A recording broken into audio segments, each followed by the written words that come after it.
बिस्मिल्लाहिर्रहमानिर्रहीम। अस्सलाम वालेकुम व्यूअर्स, कैसे हैं आप? उम्मीद करती हूँ आप सब ठीक होंगे। आज मैं आपके साथ एक नई रेसिपी शेयर करने वाली हूँ, मटन कढ़ाई। चलिए मैं सबसे पहले इसके इंग्रेडिएंट्स बता देती हूँ आपको। 1.5 kg आपने मटन लेना है और इतने पीसेस में आपने इसको कट करा लेना है। 4 अदद आपने अनियन लेने हैं और इस तरह से आपने इसको काट लेना है। 3 अदद टमाटर लेने हैं, इनका छिलका उतार के इसको इस तरह से कटिंग कर लेने हैं। ये लहसुन अदरक का पेस्ट है, आपने 1.5 टेबल स्पून लेना है। लाल मिर्च पाउडर 1/2 टेबल स्पून लेना है। ज़ीरा 1/2 टीस्पून लेना है। हल्दी 1/2 टेबल स्पून लेनी है। सूखा धनिया 1/2 table spoon. Salt 1 table spoon और गरम मसाला 1/2 टीस्पून लेना है। और ये ब्लैक पेपर है, ये आपने 1/2 टीस्पून लेनी है। ये अदरक है, इसको मैंने यूँ लंबा लंबा काट लिया है। ये गार्निश के लिए हरी मिर्चें और लेमन, ये तीनों चीज़ें गार्निश में यूज़ होंगी। चलिए नाज़रीन, अब मैं आपको बनाना का तरीका बताती हूँ।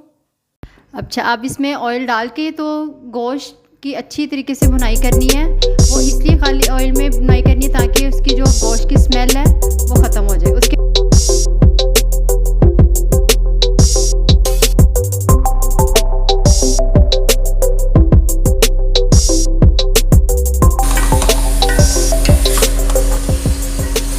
एक मिनट, ये देखिए गोश्त अच्छी तरह से भुन चुका है। अब मैं इसमें सारे इंग्रेडिएंट्स डाल दूँगी।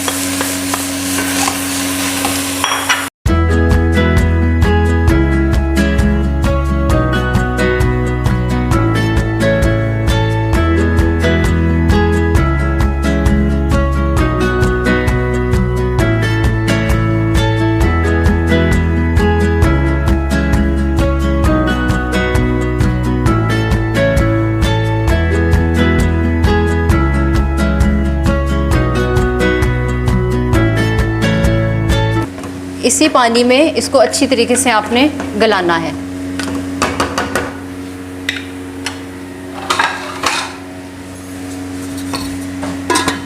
देखिए व्यूअर्स, ये अब मैं इसको भूनने लगी हूँ। गोश्त अच्छी तरीके से गल गया है। इसमें अब मैंने गरम मसाला उस वक़्त मैंने नहीं डाला था। गरम मसाला हमेशा भूनते वक्त डालना है इसमें। और साथ ही अब मैं ऑयल डाल देती हूँ।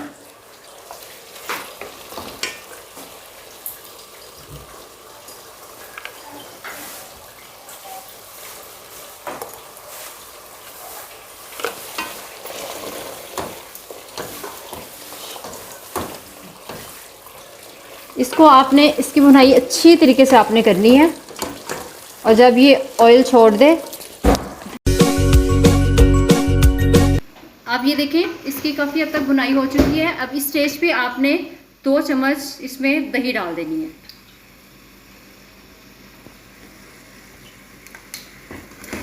अब ये अच्छी तरीके से आपने फिर दोबारा से इसकी भुनाई करनी है जब तक दही का पानी खुश्क ना हो जाए।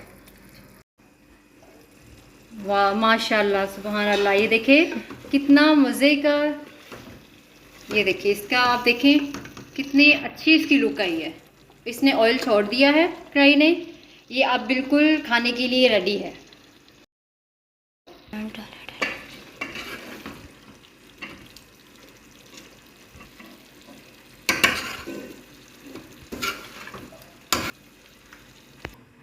माशाल्लाह देखिए कढ़ाई बिल्कुल तैयार हो चुकी है। आपने इसको ज़रूर ट्राई करना है, बहुत ही मज़े की बनती है। आपने मेरे चैनल को सब्सक्राइब करना बिल्कुल नहीं भूलना और मुझे कमेंट्स में बताना है कि ये कैसा बना है। इसको